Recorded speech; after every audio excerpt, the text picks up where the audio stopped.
Okay, good evening, friends. It gives me really great pleasure to welcome all of you here to hear one of the most distinguished and great philosophers in the world today, Professor Charles Taylor. He will be delivering a lecture, as you know, on Paul Ricoeur in our Golden Jubilee series, which I'm told is doing quite well. I won't take too long. We have another very distinguished philosopher, Professor Mrinal, who also happens to be the chair of the Board of Governors of the Center. He will be chairing today's proceedings, and he will also be introducing Professor Taylor. So I won't stand between these two distinguished philosophers and professors. May I now invite Miri to take on the proceedings. Thank you. Professor Taylor, friends. Well, it gives me great pleasure this evening to invite Professor Taylor to talk to us about Paul Ricoeur. I don't have to introduce Professor Taylor. I think every one of you here has read him, has heard him. He's been to the center any number of times, at least once every year. What I want to say is that his work, fairly extensive, has given us very, very deep insights into the predicament of modern man and woman. His politics, our politics, culture, his community, identity, language, religion, and the divide between understanding and knowledge. In one of his works, he tells us that the discipline, a philosophical discipline of epistemology, is really a creature of modern science. And this divide between understanding and knowledge is something on which he has very, very profound things to say. His interest in India, he's been to India so many times. He's been to Delhi, he's been to the center. And I don't know if he has written about the Indian part of the human predicament. Perhaps he will, and we look forward to a volume on his perception of India and our problems. May I now request you, Professor Taylor, to talk about just a word about Paul Ricoeur. Paul Ricoeur is as profound a philosopher as Professor Charles Taylor said. And Paul Ricoeur, he is a supremely versatile philosopher. Maybe I shouldn't use the word versatile. He is supremely versatile. His interests spread over all kinds of things. So it will be very, very exciting, very interesting to hear Professor Taylor on Paul Ricoeur. Thank you.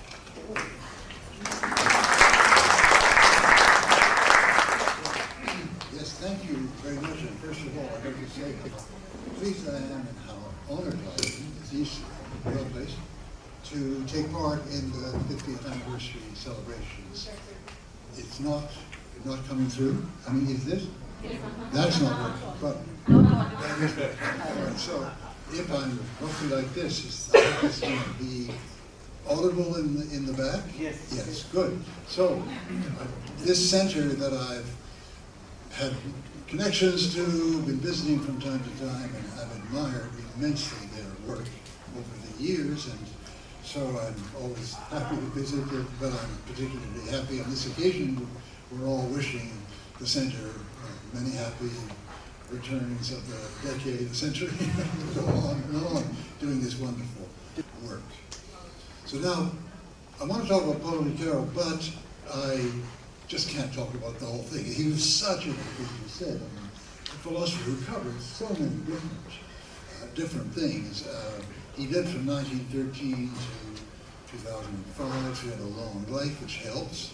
But you know, two of his major works were written in the last 6 or 7 years of his life. The one on memory and forgetfulness, and the one on recognition was written in the very end. It covered just an immense number of subjects. And I'm going to be very narrow in relation to that, but you can't do anything else but. But I'm going to give what I think is a really essential contribution of Ricoeur, a contribution on which we need to do still more work, working out the implications of his work. So I want to talk about his, if you like, philosophical anthropology, that is his theory of what human beings are. But even that is making it look wider than it's actually going to be, because I want to focus on the issues he raised about the language in which we can carry out our philosophical anthropology. And I think he has something very important to say on that, and I want to try to bring it up tonight. All right, so to set the stage for talking about, in fact, the language of philosophical anthropology in Ricoeur's thought, let me try to present the scene as it was when he started to work. It was not very long after the Second World War. As you know, the whole Second World War he spent in a prisoner of war camp, but he never stopped. You know, he translated Husserl's Ideen into French in this old copy he had of the German, he stole from the German officers and wrote between the lines the French translation. So he didn't waste any time, but he really got going in his career as an academic philosopher after the war. So give you an idea of what the situation was and where he stood. Now there were two big directions in which you could take philosophical anthropology. One, of course, is the reductive one, where you think that we can explain human beings ultimately in, if you like, mechanistic, efficient causal terms of natural science. So you get, in our day, attempts by Daniel Dennett, we can explain thinking as a kind of computing in the brain, so we concentrate on the brain and its function and think that will explain human life. This, of course, is a way of proceeding that necessarily sidelines what I want to call human meanings. So a word about that, because that's going to come back in the discussion. I want to use the word meanings here to talk about any way in which things are important and significant or crucial for human beings. So if you want to talk about the situation surrounding a human being in terms of meaning, you'll use expressions like dangerous, attractive, interesting. These are words which say what it means to, what significance it has for the subject, as against objective descriptions which don't talk about meaning. If something is long, or it's heavy, or it's made of steel, or whatever. You get these meaning descriptions, and among them, very important place is filled by meanings ways in which things are significant for us in moral terms, for moral reasons of aesthetics, for reasons of importance and meaningfulness in our lives, and so on. These kind of things are what I want to call human meanings. So the confusion that can arise is that this word meanings is used to apply to bits of language, the meaning of an expression, the meaning of a word, but it's also used to apply to whole situations in the way I'm doing it. I want to do it now. And it's very interesting, this polysemy, this move of the use of the word meaning or significance from the pure linguistic context to the human context is something you find in all the European languages. Signification in French, Sinn in German, and so on. This polysemy springs naturally to mind. But I'm going to be mainly talking about human beings, meanings and situations for human beings. Now it's clear that the whole point of an explanation, a reductive explanation in natural science terms, is meant to prescind from any meaning descriptions, put them aside. Because the whole success of post-Galilean modern natural science depended on using a language which was purged of any of these meaning descriptions. Let's call those purely objective descriptions. All right, Ricoeur started off with the sense that that was a blind alley, that wasn't going to work really to understand human beings, and in this he was influenced to a certain degree by phenomenology. He was very, very influenced by Merleau-Ponty. As you know, Merleau-Ponty, of course, published at the end of the war, so at that point he was influenced by the French, they call reflexive tradition, people thinking about how people understand themselves, first-person understandings, and so on.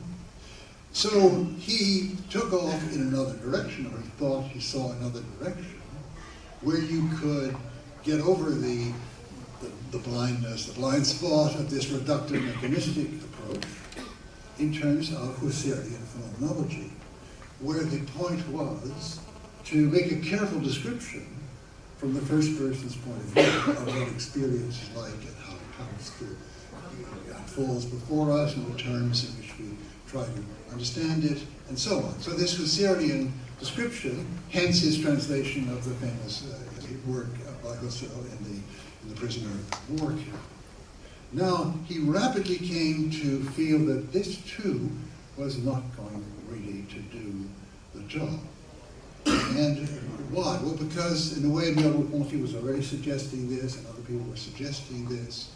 The meaning that things have for us is not something that we can simply read off our own first-person experience, the way things strike us.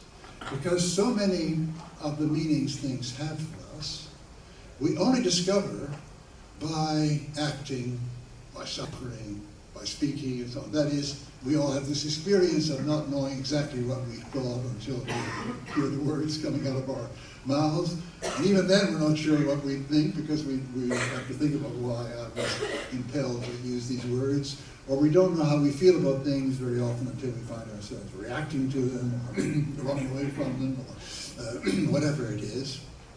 We don't know how we feel until we go through certain experiences of suffering, how we feel about something when we go through certain experiences of suffering. So the idea developed, and this is one of the things that Ricoeur helped to bring about, of a move from phenomenology to what people call hermeneutics. Now, hermeneutics is being used here in the extended sense because it originally was the science of interpretation of texts.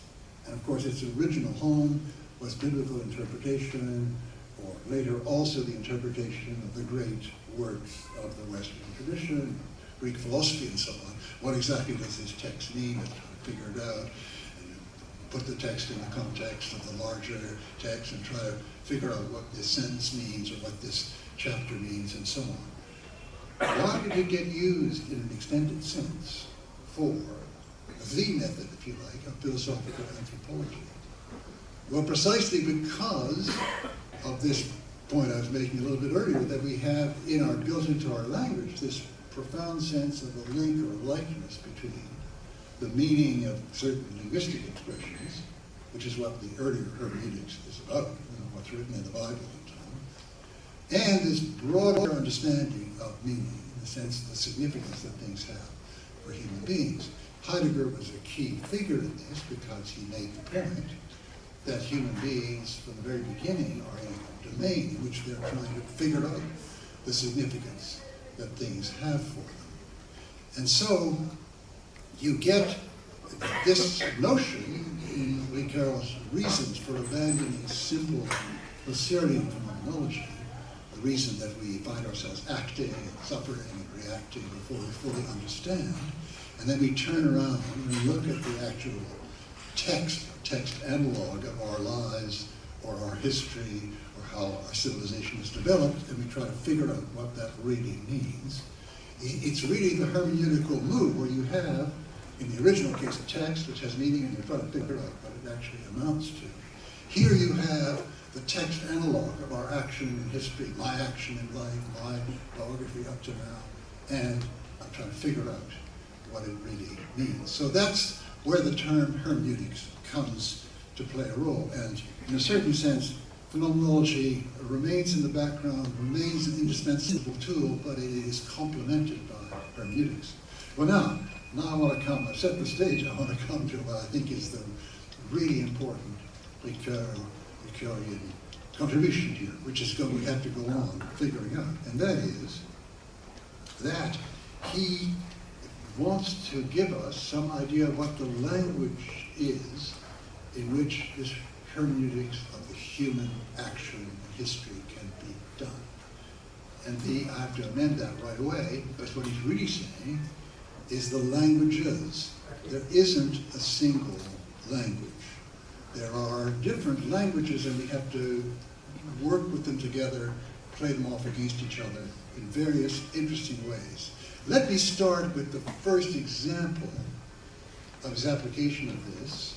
In the late 50s, early 60s, he was very interested in the problem of evil, the problem of our failing, right? He had a very Spinozan idea that human being is inhabited by a tribe of conatus to realize himself or herself, but it somehow goes awry, or we even turn against what we think are best path for ourselves. Why?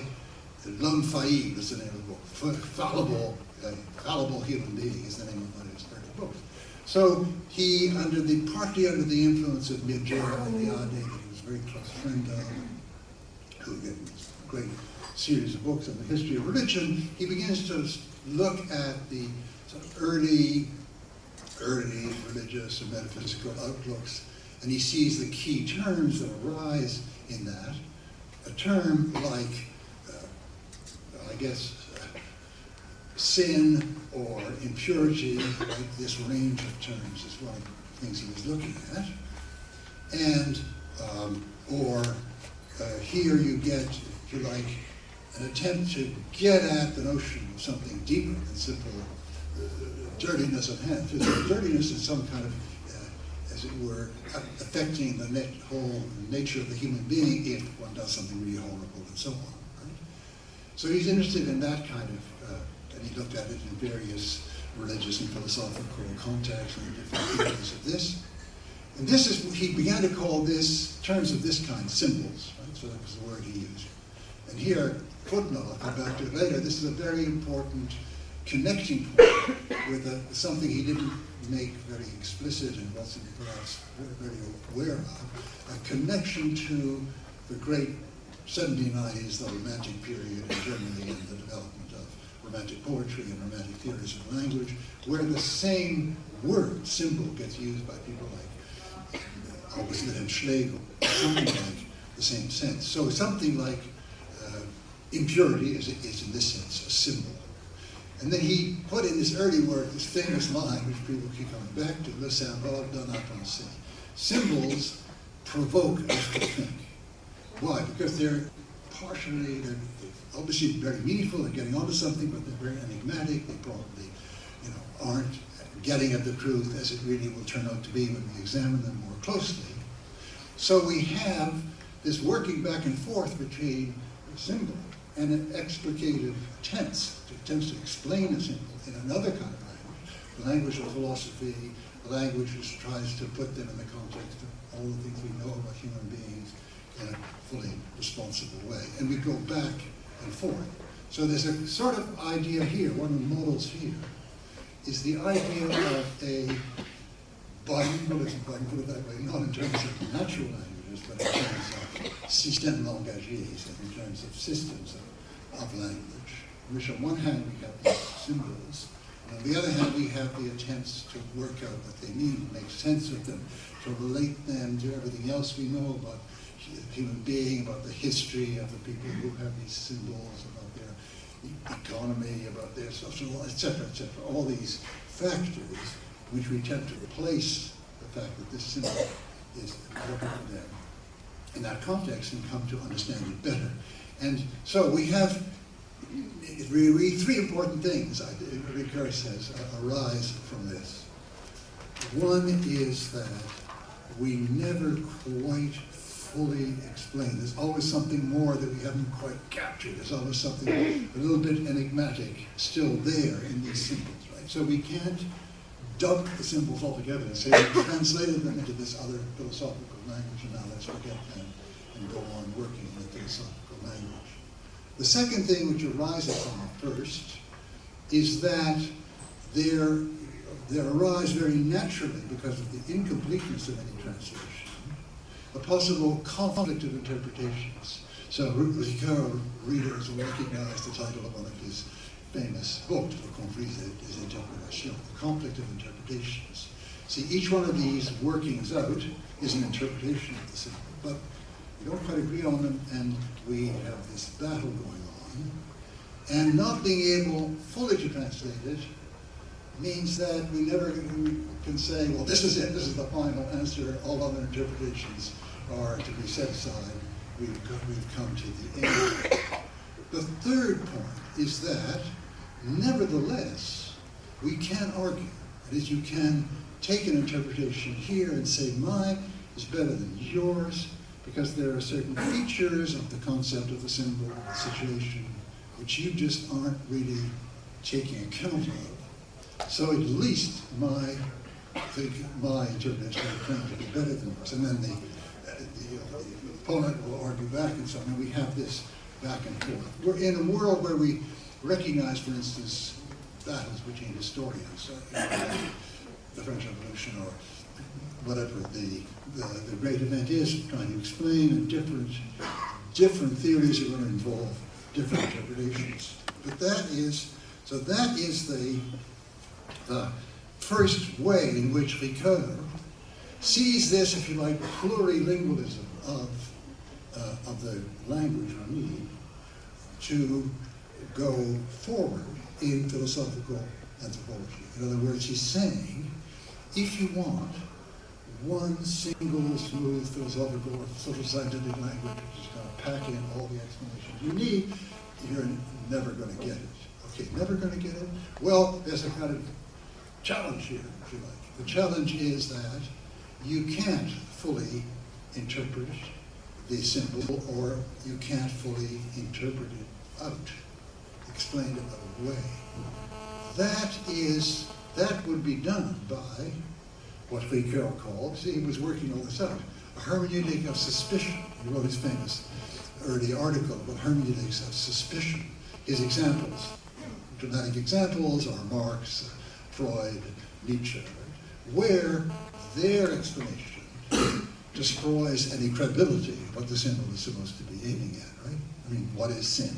It's some kind of cover story for something else which the ruling class have laid on the peasants and so on. When you understand fully why it arose, it just dissipates. It's no longer a useful tool to understand human beings, right? So you could, by a thoroughgoing hermeneutics of suspicion, you could, as it were, discredit all the symbols and only be left with the philosophical objectifying explanation, right? And Ricoeur thinks this is not going to work. I mean, this is the great claim of it, which is always going to be controversial, but I will go on a bit farther and try to explain why he thought he had good reason to make this claim, right? But he does recognize the tremendous importance of hermeneutics of suspicion. He does recognize that sometimes they hit the target. Sometimes they, at least the symbol in its existing form, can be shown to be without any kind of validity, right? So his notion of how to go forward is, as it were, working both with hermeneutics of suspicion and hermeneutics of reaffirmation, right, to get to better and better, deeper and deeper understandings of what these symbols are meant to connect us with. But never to the point where all use of symbols would be voided because you would have only a hermeneutic of suspicion. All right, let me try to see what lies behind that. What lies behind that is a very interesting, partly implicit, partly open theory of language. we can look at this in terms of two kinds of expression which have different semantic logics. Two kinds of words or expressions used to grasp things in the world, which have what I want to call a different semantic logic. One semantic logic is this: we see ourselves as meeting things in the world we didn't know existed before, and we find a word to affix to this object or this phenomenon, and then we can go on talking about it. An example, I'm doing taxonomy, and somewhere in the middle Amazon I discover as yet unsuspected type of species of rodent, so I name it after myself or something, and they give it a name, and that is a new piece of our vocabulary. Right? Here you have the phenomenon striking you, and the word is then invented or coined, and this, of course, is the semantic logic, which is exclusively the one that the most important modern, early modern theory of language espoused, the one that Hobbes set out, Locke developed, Condillac worked further on in the 18th century. That kind of theory only really recognizes this kind of semantic logic. Right? We meet phenomena, we see things, we have, in Locke's case, ideas in the mind, things strike us, and then we coin a word for that. Now, when you get to things like what Ricoeur is calling a symbol, like the symbol of dirt, or another symbol, of course, for this kind of thing is the one you find in both the Old and New Testament on one hand, and in Aristotle on the other hand, hamartia, so the image of missing the target. The arrow goes off and I miss the target. That's another symbol so trying to operate in the same area. Well, the thing about these kinds of terms is that they have a different semantic logic. It's rather like this. It's through the creation of this term, a term like, dirt or impurity and so on, that for the first time we have some kind of access to that deeper as it were, impurity, which is not simply physical, which we want to now talk about. In other words, we have terms that are introduced which have, in a certain sense, the opposite semantic logic. It's not that the thing is there before me and then I coin the word. It's rather that only through coining the word do I have some kind of access to the thing, whether it's real or not. We discover with hermeneutical suspicion it isn't real, but that I have an access to something to talk about. I will, in a minute, try to extend this from simply the use of these expressions to a whole other range of meaning behaviors that human beings have which open up this kind of space. But the important point about this other kind of logic is that in having a certain term, I open a kind of space of meaning that I can talk about. Now, here you have examples that go way beyond the particular example I've been choosing. Our vocabulary is full of these kind of terms. I mean, let's stay in the moral domain, with the word sin or impurity and so on, the moral religious domain. Look at things like integrity. Okay, integrity. This is taking off from the already understood phenomenon of an object which is entire or broken apart. Integrity is when the object is entire together and the lack of integrity is when it's broken apart. And we're using this to open a whole moral domain to talk about people's behavior, right? Where I can now be talked about as broken apart because I'm behaving in corrupt fashion, because I'm promising to do this and not doing that. I'm saying that I abide by the rules and I'm taking money on the side or whatever. Here you have a lack of integrity.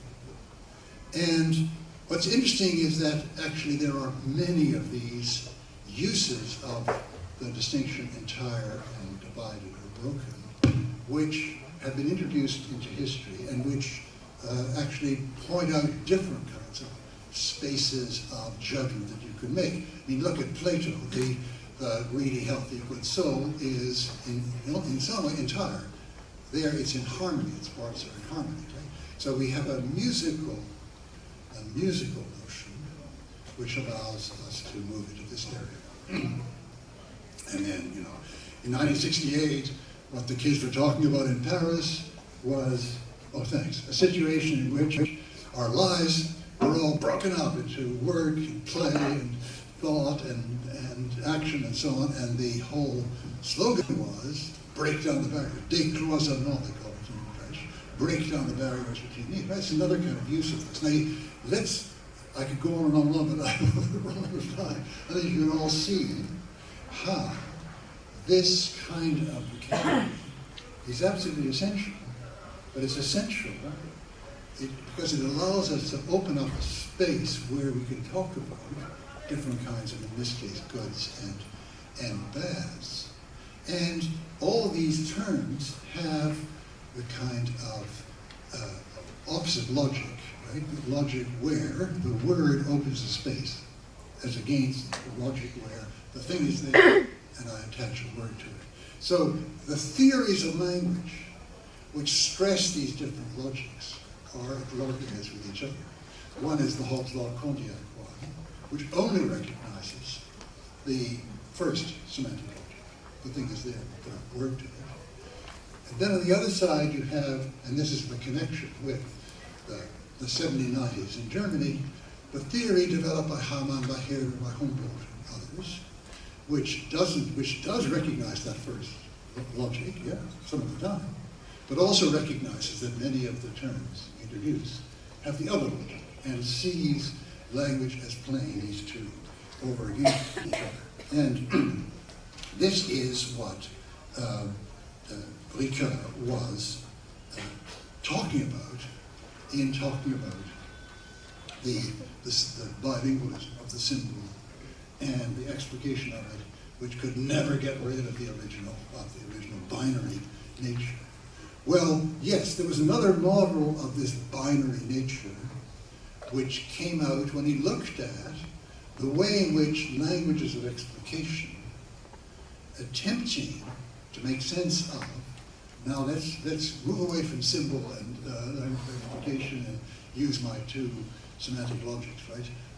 Languages with mostly the semantic logic of describing independent object could be used to try to make sense of key terms in the language of which opened up spaces. Yeah, the words I want to use for this are, because they were used for the two theories of language, one is a designated use of language. Something's there and I designate it by saying that's a rodent of such and such.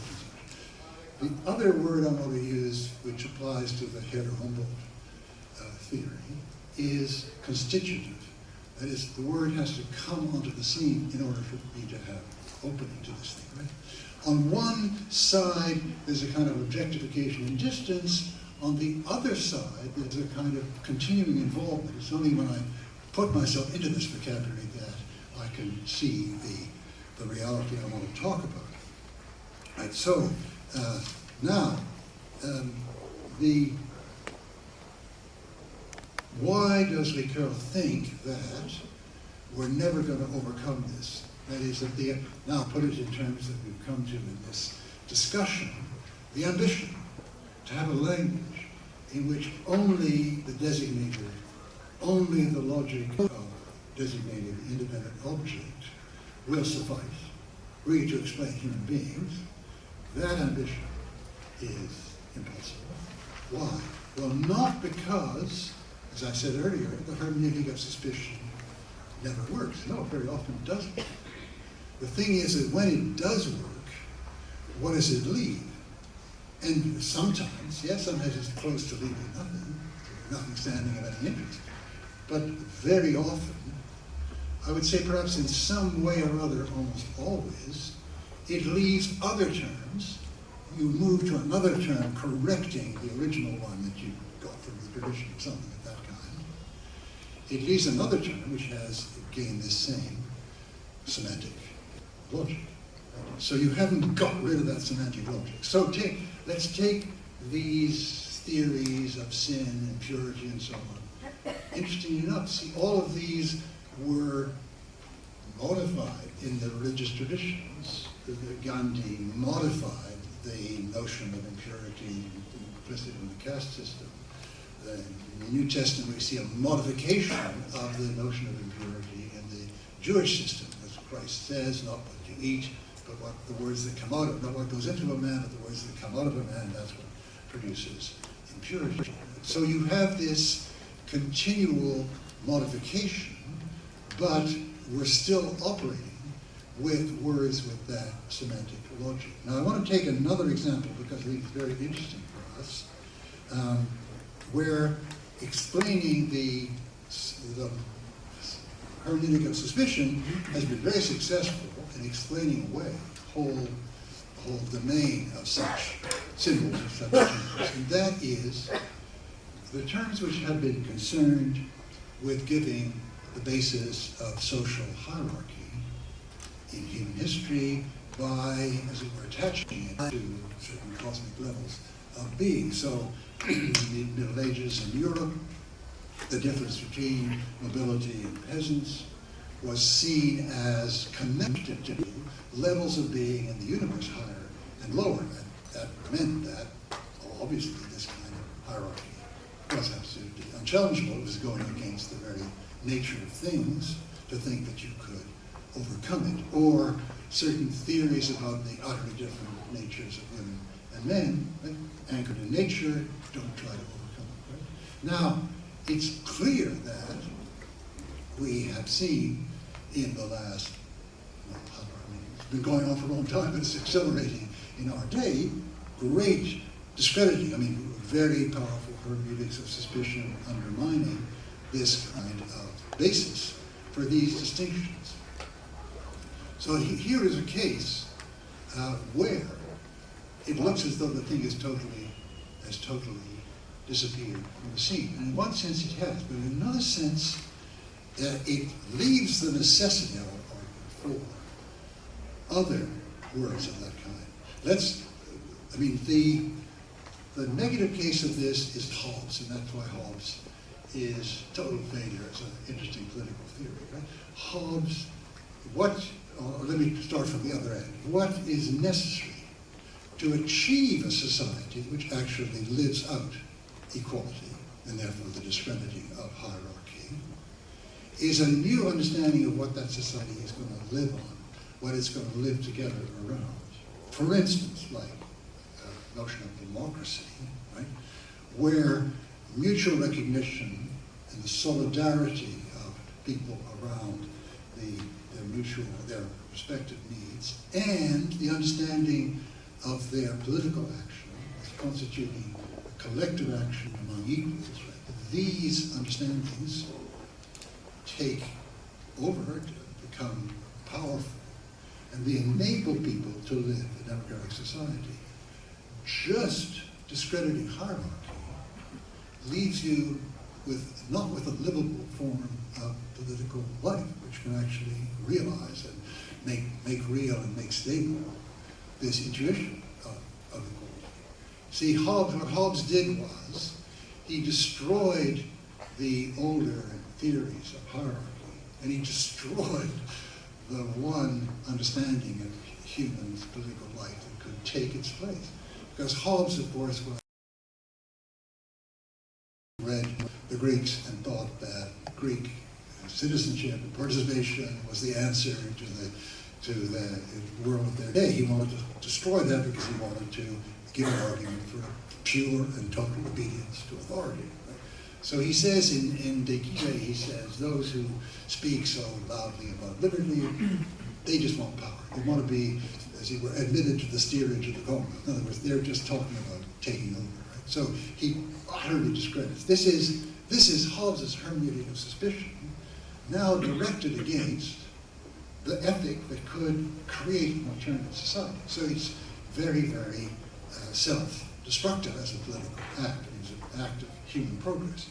You can see here how, the older symbols and the older, as it were, constitutive terms have been totally discredited.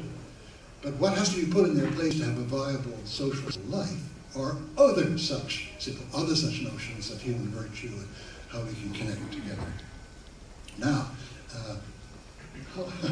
when did I start? I don't want to run on too long, but there's all sorts of interesting side effects here, or side issues.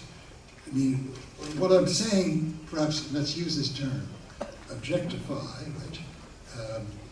When something is purely dealt with in descriptive terms with that designated logic, we call it as being something objectified out there, it's an object for us.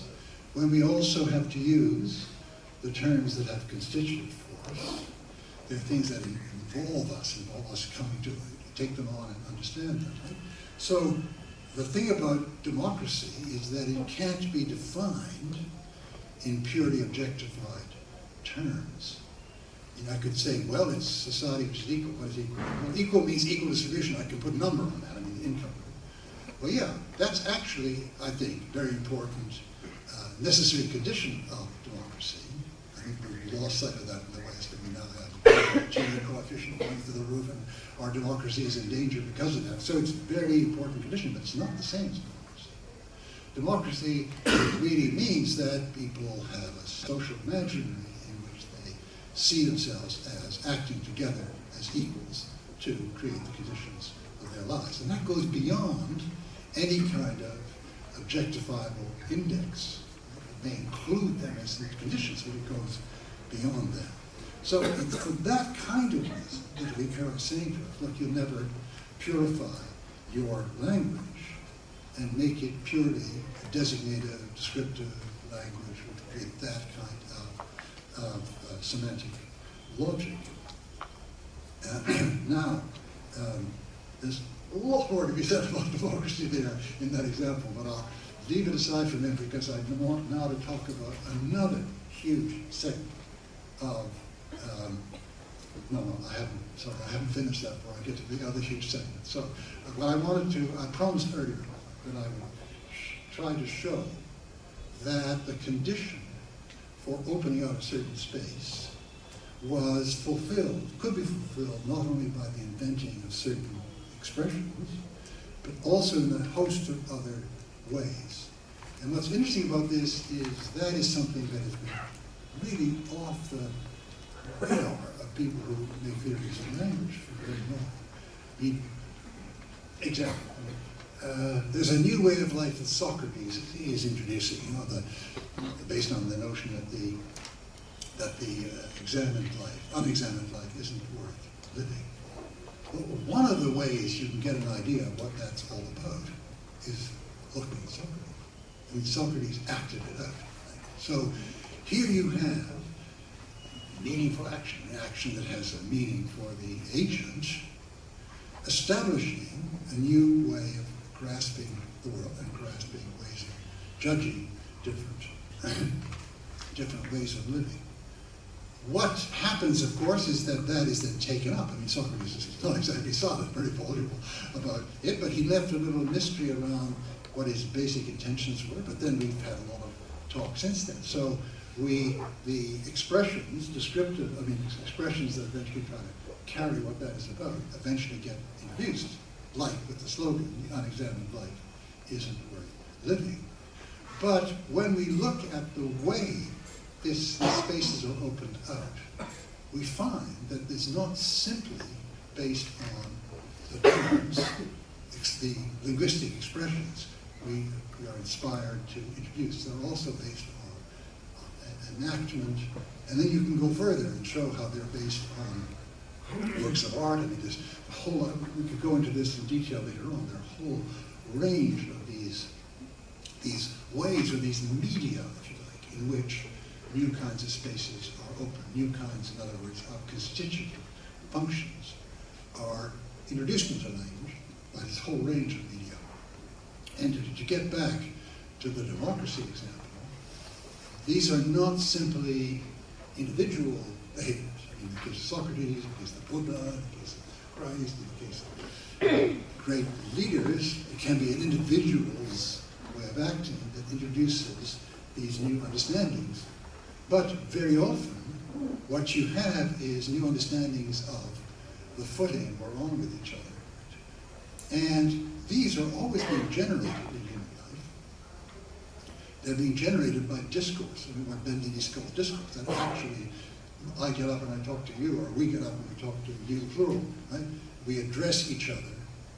And even in the way we address each other, there already is the beginnings of a potentially hierarchical, potentially egalitarian relationship. See, I look down on you, you're younger than me, and I say, my boy, let me give you some advice. So I'm setting them, and if you buy this, if you let yourself be brought into this, I'm building what we will later want to call a avuncular relation with you. Right? That's being built in the actual interaction. And similarly, you can get resistances to these kind of hierarchical relations in another kind of reaction. You know, what's happened in the West is very interesting with formal and informal address. Places like Sweden, the formal address has been almost totally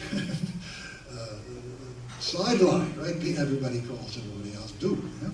And that was a way of not theorizing a more equal society, a way of beginning to realize a more equal society, right? So you can see how actual enactment is key feature in the creation of these kinds of understandings of our social world. Enactment here is a word used by the Canadian philosopher Evan Thompson, who, following Merleau-Ponty, is working further on Merleau-Ponty's theory. The meanings that animals have and human beings have are first of all enacted, and then, sometimes, in the case of the human being, described. All right, so let's move away from that for a minute, because I want to talk about another great duality, irreducible duality, which Ricoeur helped to introduce. The first one that I talked about, he tremendously helped us to understand by his metaphor V, which is live metaphor. What's the English translation called? Yeah. The one I want to talk about now is the one he introduced in Time and Narrative. It's a fantastically interesting book. And what's more, terrible encapsulation very rapidly of one of the main theses. One of the main theses of the book is that our understanding of ourselves, certain aspects of our understanding of ourselves, is irreducibly narrative in form. That is, if you want to put it this way, narrative are narratives, both historical narratives, autobiographical narratives, biographical narratives of someone else, yield an understanding which can never be fully captured, partly captured, but never fully captured, by timeless generalizations. In general, human beings are less than so. Power corrupts, absolute power corrupts, absolute, kind of timeless generalization. These timeless generalizations we're tempted to make.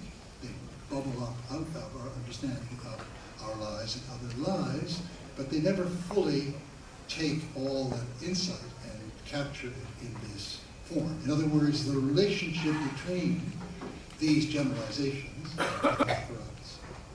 and the particular diachronic lives and processes which would illustrate that and may give us the temptation to say that. We see people taking out power and then various terrible things happen and they can't stick to their original intentions. The relation to these is not simply like some generalization and instances that falling under it, like gravity Glennis or bodies attract each other according to the inverse square law, where it's exactly the same process at work. No further insight in the process is given by multiplying examples. It's just exactly the same thing.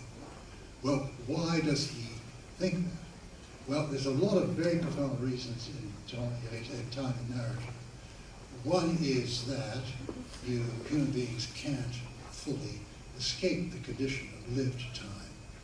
But another is one that I want to quickly sketch the argument for it out now. If you think of how we achieve greater insight into the use of expressions with this other constitutive logic, like our move from, the hierarchical view to the democratic aspiration. You can see that this is very often something which we come across because of going through a certain process of experience. And once we've gone through that process of experience, we find it utterly convincing that this is an improvement on that. And it is this kind of diachronic kind of experience over time which is the important source of insight into our lives and into the lives of other people. Once again, just as in the case of the symbol and the explicative languages, you get a much richer and richer vocabulary of explanation which tries to link the symbol with other kinds of accounts in order to produce a richer account. So, for example, in history, we get enrichment of the historical account by insight into various continuing processes and mechanisms, economic, political, and so on, which can enrich the story. But we never entirely get over, we never entirely capture in those generalizations the insights we have by grasping the story. So here you have a very interesting, like a statement. This is another kind of statement analogous to the one in the symbol explication, where he says you're never going to translate this totally out. And here he's saying you're never going to translate out the insights you have in the story, in the narrative, into a set of timeless truths. But it doesn't mean that timeless truths are useless. They enrich the story. Just like it doesn't mean, in the earlier case, that the explanations are useless. They also enrich the story. They enrich the story, they allow you to criticize the story, and so on. So what we have here, once again, as with symbol explicative language, we have another duality of languages. We have to run back and forth between these duality of languages. We develop our system theory, our theory of how economics works, et cetera, and then we can enrich the explanation for why the First World War happened or whatever, right? And then we go back again, back and forth. That kind of back and forth, once again, is happening between the achronic and the diachronic, right? Timeless and the story which is told. Now you see these two basic points of duality, non-homogenization, if I can put it that way, have a similar structure, which is that in the metaphor, or in the seizing on some external object like physical dirt in order to talk about sin, in seizing on the phenomenon of wholeness and broken apartness in order to talk about integrity or lack of integrity. In doing that, we are using a kind of, like an operation of figuration. We're giving the kind of figure of the virtue and vice we're talking about, integrity and lack of integrity, through understanding plainly and every way to have a whole object from a broken object. There's a kind of figuration going on. In a similar respect, it's one of the great insights of Ricoeur in Time and Narrative, what he calls implotment, the way we actually plot our story. Even if it's a true story, we have to write it. We have to write it up in a kind of plot. This, where we arrange things, where we focus on certain things, and so on. Implotment gives, and he uses this expression here, is a kind of configuration, a configuration of what happened in a certain way. And it's that which allows us to grasp this. And if it has any kind of validity to it, it gives us insight into that story. Be it my story, your story, our story, their stories and their history. Or, and here we get the interesting place where the two dualities overlap. This also goes for fictional stories, for novels. You can have a novel, and this connects us up to the 1790s, the famous novel of education, Bildungsroman, Goethe's Wilhelm Meister, where as you read that, you understand why Wilhelm is a wiser person when he gets to the end of that novel, because you lived through his magnificent account of his experiences. So here's a case where I said earlier on that a lot of this constitutive work was done not by descriptive expressions, but sometimes by works of art. And here we have the same kind of phenomenon. A work of art, a novel by Dostoevsky, or just name your favorite, most insightful novelist, which is telling you something about human life. Try to put that in absolute general terms and capture all the richness. You'll never manage to do that, but you have this very profound insight through the life of Alyosha Karamazov, through the life of Wilhelm Meister, and so on and so on. So, what we have here, I hope this has not been too loosely disconnected, but just to sum it up very quickly, what Ricoeur gives us, and a lot more to which about his philosophical anthropology, which I had time to talk about, but what he's given us here is a very, not only interesting idea of the limitations of certain kinds of language, of single languages, for philosophical anthropology, but of how the duality of languages in each of these cases, between symbol and explanation, between story and generalization, how these two languages operate with and against each other, how each can enrich the other. These individual stories maybe give us ideas for some kind of sense of generalization. The generalizations help to enrich the stories, and we go back and forth. And all of that depends on this very powerful notion that I'm calling figuration. Right? That the metaphor figures the object that we're trying to describe with the metaphor. The emplotment, mise en intrigue, figures, configuration to this life or this passage of history and so on. There's an immense field of interesting stuff to be explored here, which Ricoeur has left to us. And that's just one small part of his work. Thank you very much.